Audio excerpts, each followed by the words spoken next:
Olá pessoal, tudo bem? Que vos fala é o professor Salomão. Pessoal, vamos dar, portanto, segmento às nossas videoaulas. Pessoal, foi incluído aqui mais dois materiais aqui para vocês, justamente para a gente finalizar o tema jurisdição e competência, tudo bem? Vamos aqui regressar à nossa apostila, ok? Nosso material de trabalho.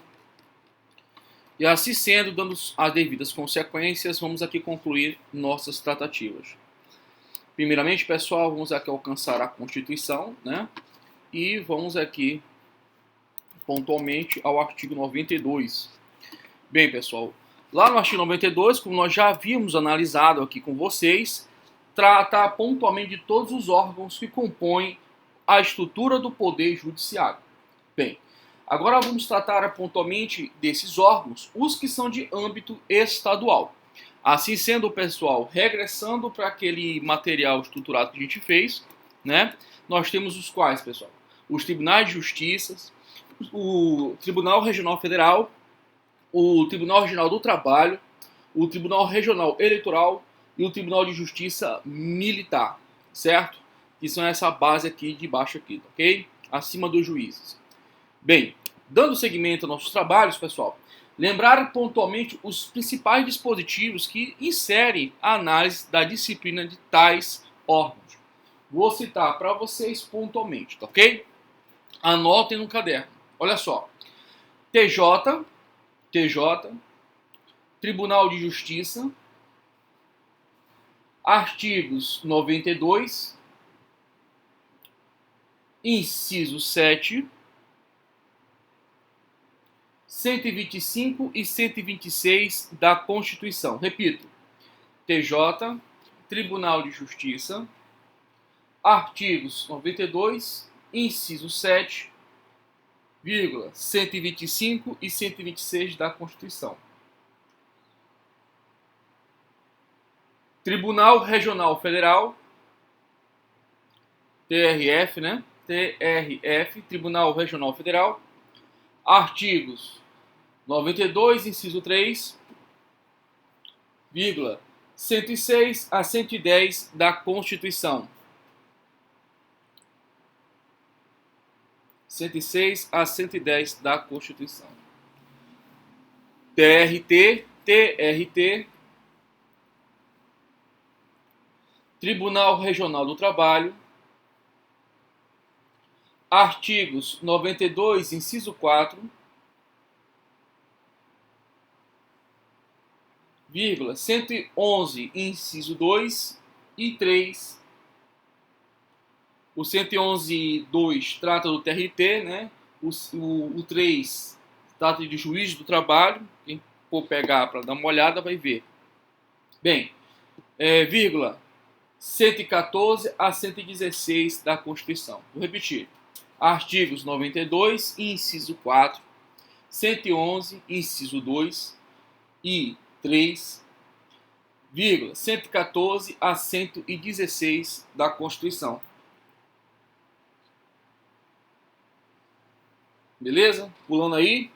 TRE, Tribunal Regional Eleitoral, artigos 92, inciso 5, 118, inciso 2,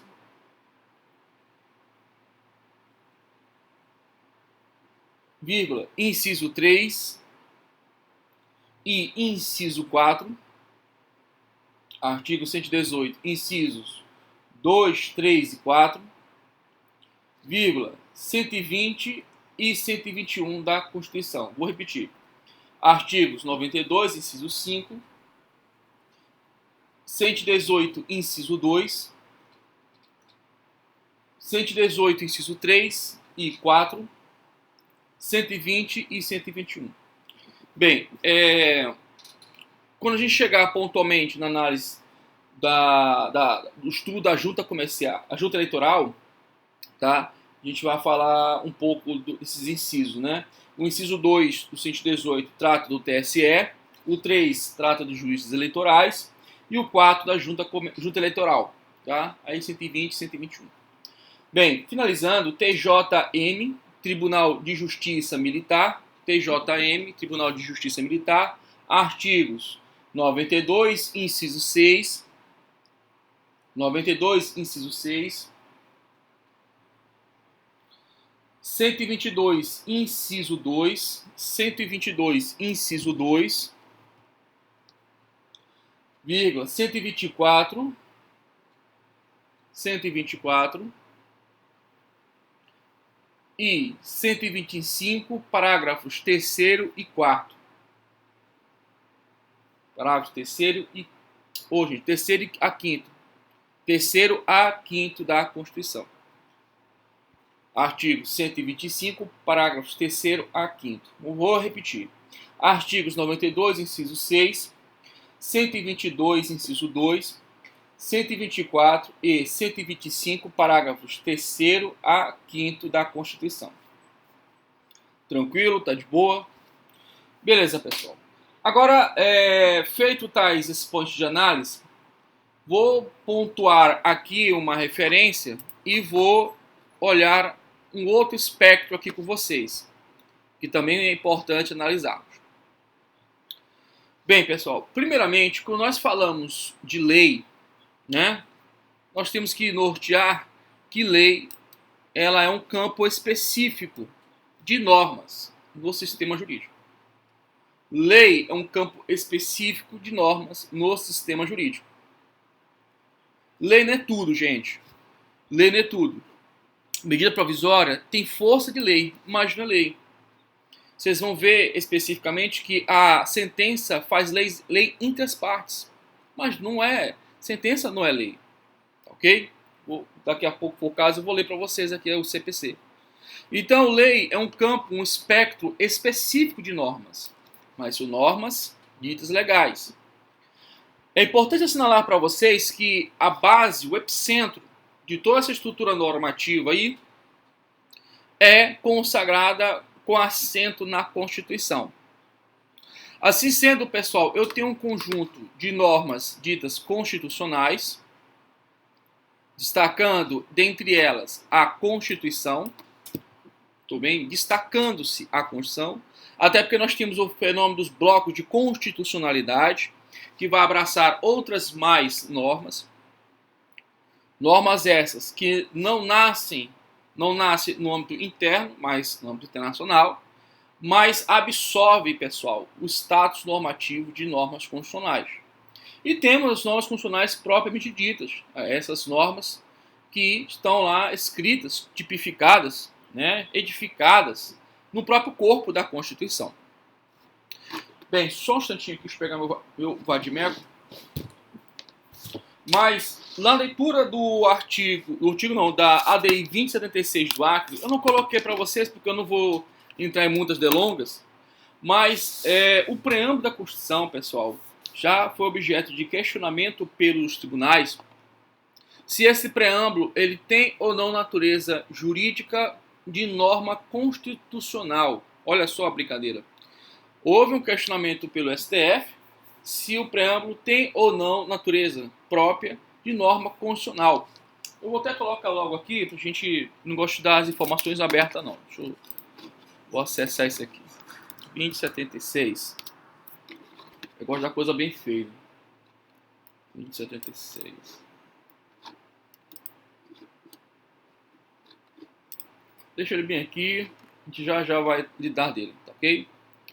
2076 do Acre. Deixa aqui. Então, pessoal, houve um questionamento se preâmbulo é ou não norma constitucional, da mesma forma e categoria do artigo 1º da Constituição, do artigo 10 da Constituição, do artigo 100 da Constituição, 101 da Constituição, né? O corpo dogmático da Constituição inteira foi questionado, nesse sentido, se tem o preâmbulo tem a mesma natureza normativa dele, mesma densidade normativa. O importante é dizer se o preâmbulo é ou não norma constitucional, dentre outros aspectos também importantes, pessoal, é nortearmos se o preâmbulo ele vai ser utilizado como instrumento de paradigma para o exercício do controle de constitucionalidade. Ou seja, será que nós aqui, ou a sociedade em geral, pode violar a Constituição diante de uma referência chamada preâmbulo? Será que há essa sutileza de violação da Constituição mediante a violação dos termos do preâmbulo? Bem, o preâmbulo diz o seguinte: nós, representantes do povo brasileiro, reunidos em Assembleia Nacional Constituinte, para instituir um Estado democrático. Ixi, não quer subir aqui, gente. Vamos lá. Lá no preâmbulo diz: nós, representantes do povo brasileiro, reunidos em Assembleia Nacional Constituinte, para instituir um Estado democrático, olha só, destinado a assegurar o exercício dos direitos sociais individuais, a liberdade, a segurança, o bem-estar, o desenvolvimento, a igualdade, a justiça como valores supremos de uma sociedade fraterna, pluralista e sem preconceitos, fundada na harmonia social e comprometida na ordem interna e internacional, com solução pacífica das controvérsias. Programa sobre a proteção de Deus, a seguinte Constituição da República Federativa do Brasil. Pessoal, o problema foi bem aqui, ó. Eu não vou estender muito, mas rapidamente falando, é que à época, na Constituição do Acre, não tinha essa expressão sobre a proteção de Deus. Então, lembrar nesse contexto que existe uma relação de simetria, né, de compatibilidade entre o texto da Constituição com o texto das Constituições estaduais. O Supremo, nesse julgado aqui, pessoal, pontual, ele trouxe entendimento, né, inclusive pacificado, que a preâmbulo não é uma norma central da Constituição. Portanto, não posso, eu como exegeta, aplicador, não posso ter uma distrita absorção de dependência se aquele ato ou aquela lei que não observa aspectos do preâmbulo vão ser considerados inconstitucionais. Olha o que o Supremo diz. Normas, Constituição, preâmbulo, normas centrais, Constituição do Acre. Normas centrais da Constituição Federal. Essas normas são de reprodução obrigatória na Constituição do Estado-membro, mesmo porque reproduzidas ou não incidirão sobre a ordem local. Preâmbulo da Constituição não constitui norma central. Invocação da proteção de Deus não se trata de norma de produção obrigatória nas Constituições estaduais. Não tem força normativa. Então, preâmbulo, pessoal, ele poderia até, inclusive, ser dispensado de uma Constituição estadual. Porque o preâmbulo ele não é uma norma de reprodução automática no que tange pontualmente a absorção do preâmbulo, pessoal, como referência ao exercício do controle de constitucionalidade. A Constituição, por sua vez, ela poderia não ter preâmbulo, gente, mas isso não deixaria de ter na Constituição a sua condição de ser uma Constituição. A doutrina, portanto, ela afirma o entendimento que preâmbulo é uma mera carta de apresentação. Tipo, olha aqui meu cartão de visita, eu sou Constituição brasileira, beleza? Então, veja, o preâmbulo ele é uma carta de apresentação.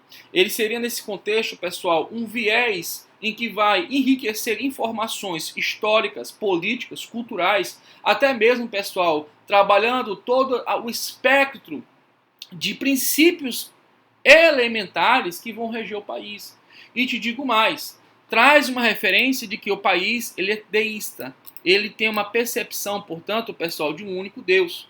Pelo menos uma conjectura majoritaríssima, né? Então, esse país, ele releva em consideração uma referência bem clara da necessidade de submissão, pessoal, de referência, de proteção a algo maior. Se formos buscar, por exemplo, o Código de Hammurabi, ele faz uma relação com o divino. Se você for pegar o Código da Revolução Francesa de 1791, ele também faz uma referência divina. A Constituição Americana também faz. Então as Constituições elas precisam de uma base de apoio, e a base de apoio, após, evidentemente, pessoal, a civilização contemporânea, a civilização moderna, a referência, portanto, é indiscutivelmente a Deus. Deus como força, como matriz para dar validade à Constituição. Mas essa não é minha fala com vocês. A minha fala, pessoal, é que a Constituição é uma norma constitucional, e aí tem vários elementos, deixa aqui claro para vocês. O artigo 5º, parágrafo 3º, ele viabiliza, pessoal, a incorporação de tratados e convenções internacionais, adotando-lhes status normativos de normas constitucionais. Então, pessoal, eu tenho a possibilidade de um tratado ou uma convenção ter status constitucional. Da mesma forma, na mesma medida que o artigo 50, artigo 12 da Constituição, qualquer artigo da Constituição. Mesmo não estando o pessoal aderido, né, na mesma redação conjunta da Constituição. Isso é interessante você ter em sua mente. Subsequentemente, pessoal, a esses tratados que não têm o status constitucional, mas por tratar pontualmente de direitos humanos, porque veja, esses tratados aqui, pessoal, eles tratam de direitos humanos.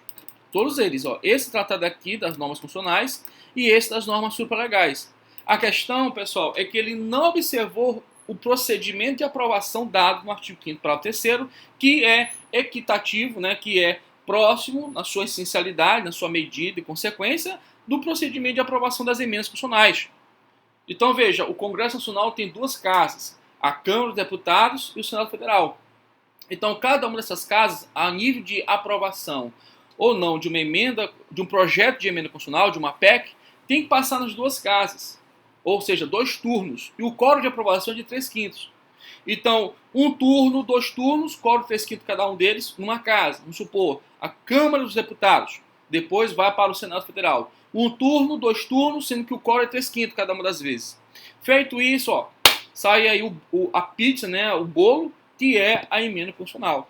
Então veja, como esses tratados aqui, ó, tanto o tratado que tem estado de norma constitucional, quanto esse aqui, pessoal, ele não tem uma aderência no sentido de ser uma lei ou uma constituição, né? Esse tratado aqui, ele não vai ser em si, pessoal, um texto a alterar a redação da Constituição. E esse aqui não é uma lei. Eles vão ser o que, gente? Textos, tá? Que vão ser conexo à Carta Constitucional, no caso dos tratados e convenções internacionais de direitos humanos, ou os tratados em gerais, que sobre direitos humanos. Sendo que, se não passar pelas casas do Congresso, observando o critério de aprovação do artigo 5º parágrafo 3º, que é o mesmo que é dado às emendas constitucionais, ele vai ser um texto autônomo, chamado de norma supralegal. Bem simples, cara. Em seguida, pessoal, nós temos aqui o campo das leis. Destaco para vocês, pessoal, que o CPC, Lei 13.105 de 2015, ele é uma lei ordinária. Ele é uma lei ordinária. E você viu que exaure do âmbito da competência legislativa privativa da União. Então a União vai editar a lei ordinária. Só que, pessoal, nós temos aqui um conjunto de normas também infralegais que são de exímia, são de essencial observância no sistema processual brasileiro. Há uma série, portanto, de normas que elas devem ser, na sua essencialidade, pessoal, observadas por todos. E insere, portanto, toda uma matriz de disposição para que haja o devido processo legal, para que haja um julgamento justo, para que haja, pessoal, toda uma tramitação processual coerente, justa, que é o que se espera pela Constituição. E aí, nesse sentido, pessoal, a Constituição autoriza que os tribunais possam editar os seus próprios regimentos internos. Veja só. A própria Constituição autoriza que, no âmbito, olha só, vamos voltar aqui para a hierarquia, no âmbito das normas infralegais, os tribunais possam editar o seu próprio regimento interno. E esse regimento interno, pessoal, ele é de exímia importância para o próprio fluxo dos processos e das atividades no âmbito dos tribunais. Então, veja, nós teremos, nesse sentido, uma regra matriz maior, que é o CPC, que é a Lei 13.105 de 2015, e teremos de forma associada, pessoal, o regimento interno, cuja disciplina, pessoal, é privativa dos tribunais. Então, cada tribunal, ele tem essa prerrogativa de editar o quê, gente? De editar o seu próprio regimento interno.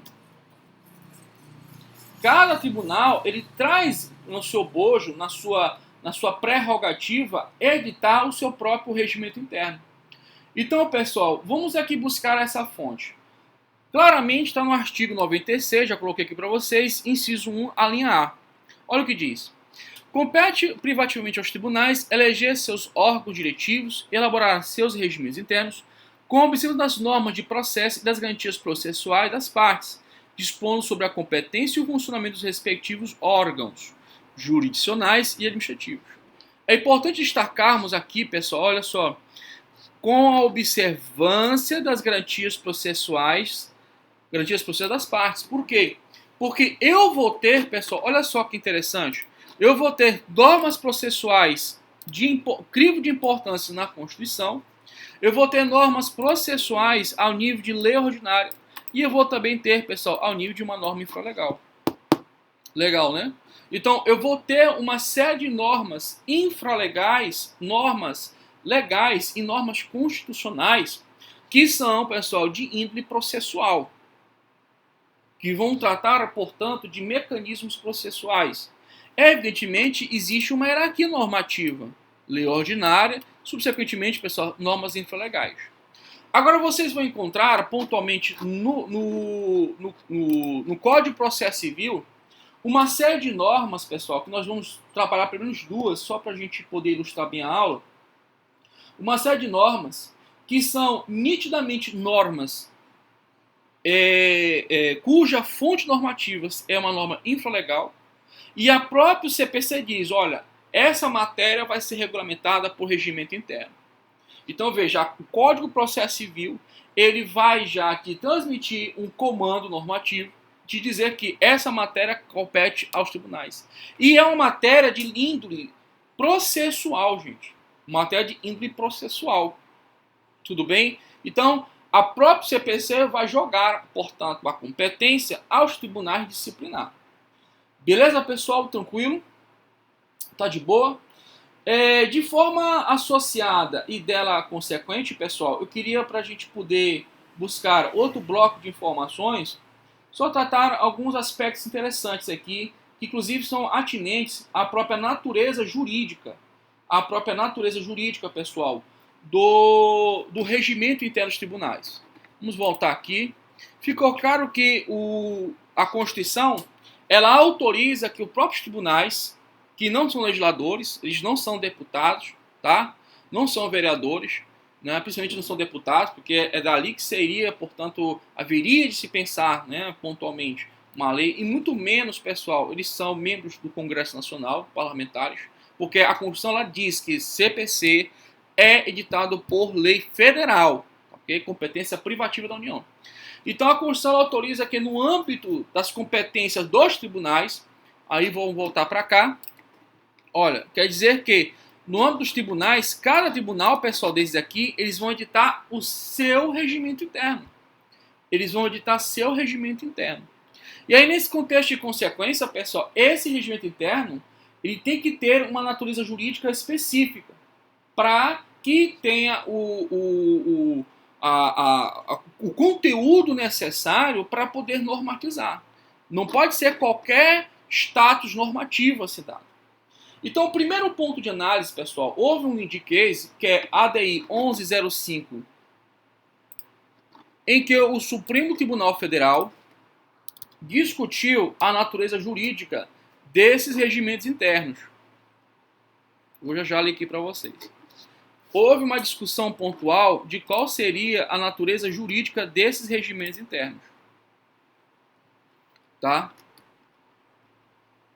Então, veja, nesse contexto de consequência, pessoal, é o ADI-MC, 1105-MC, só um instantinho, MC é isso aqui.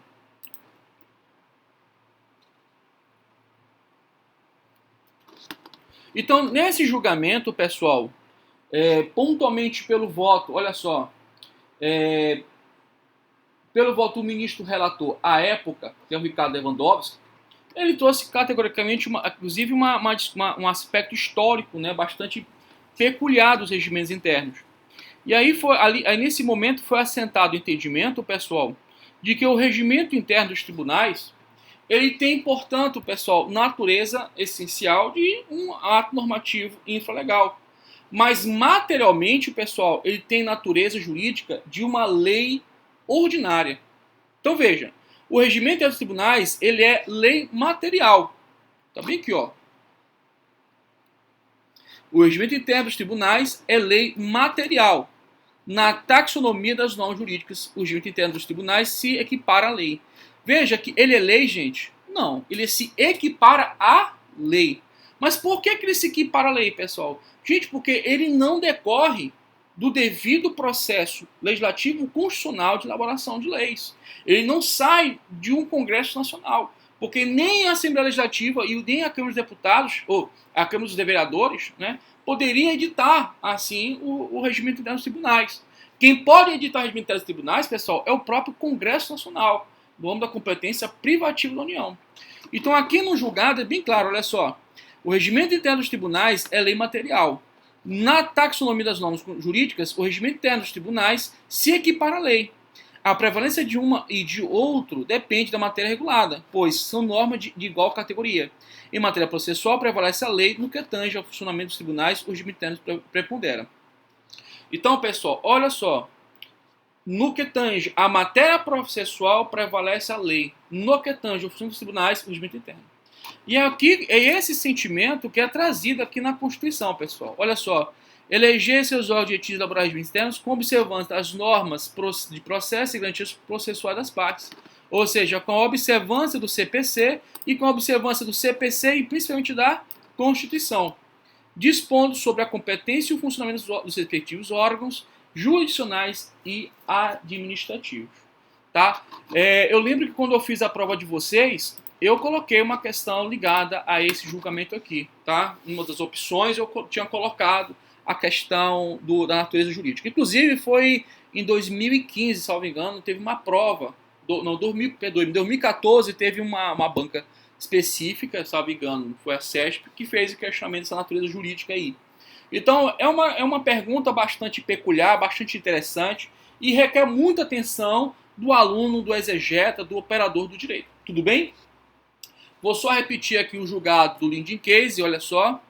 ADI 11057, tá? Nesse julgado pontualmente, pessoal, nós tivemos aí relator Ricardo Lewandowski, né? Nós tivemos pontualmente a discussão da natureza jurídica dos regimentos internos. Veja que é um julgado bastante antigo, né? Bastante antigo, remota o ano 2001, tá? Mas ainda assim ainda é bastante atual. Tudo bem? Isso é uma questão de temporal, né? Mas ainda é muito atual. Beleza, pessoal? Tranquilo, tá de boa? Bem, pessoal, só para a gente finalizar esse bloco aqui específico, então o que nós poderíamos dizer acerca do regimento interno dos tribunais? Olha só, o regimento interno dos tribunais, pessoal, eles são o exaurimento de um ato normativo no exercício de uma atividade atípica do Poder Judiciário, mas que é expressamente autorizada pela Constituição. Então, vou repetir. O regimento interno dos tribunais é um ato normativo que exaure o exercício de atividade atípica do Poder Judiciário brasileiro, sendo que ele é expressamente autorizado pela Constituição. Pessoal, o juiz não nasceu para elaborar normas. A função dele é julgar. Quem tem que julgar é o juiz. O inconformado tem que recorrer. Então veja, o juiz ele tem sua função basilar julgar. Só que a Constituição também autoriza atividades atípicas. E atividades atípicas essas, pessoal, destaca aqui no momento, que é o exercício da função de elaborar o regimento interno dos tribunais. Veja que o regimento interno dos tribunais, pessoal, não obstante que o julgado fala só de funcionamento, mas ele pode dispor de certas matérias que envolvem competência e o funcionamento dos órgãos, tá? Que vão compor os tribunais. Evidentemente, respeitando a hierarquia constitucional e, subsequentemente, a do CPC.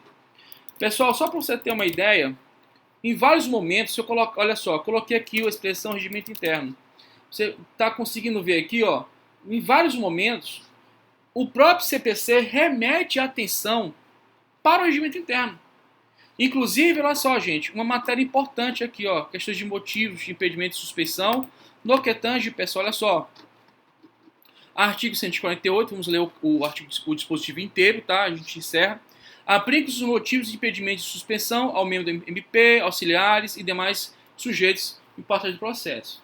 Aí vem nos tribunais, a arguição a que se refere para primeiro, vamos lá. A parte interessada deverá arguir o impedimento de suspensão em petição fundamentada e devidamente instruída na primeira oportunidade em que lhe couber falar nos autos. Deverá ser disciplinada por quem, gente? Por regimento interno. Vamos lá, olha aqui, ó. São vários casos. Qualquer parte do Ministério Público ou da Defensoria Pública poderá representar ao Corregedor, Tribunal ou Conselho Nacional de Justiça, contra o juiz ou relator, injustificadamente exercer os prazos previstos na lei, regulamento ou regimento interno. Então veja, até mesmo as regras de índole processual estão ali consagradas no regimento interno. Só que limites é o que, gente? A dimensão da competência e os funcionamentos dos tribunais. Beleza?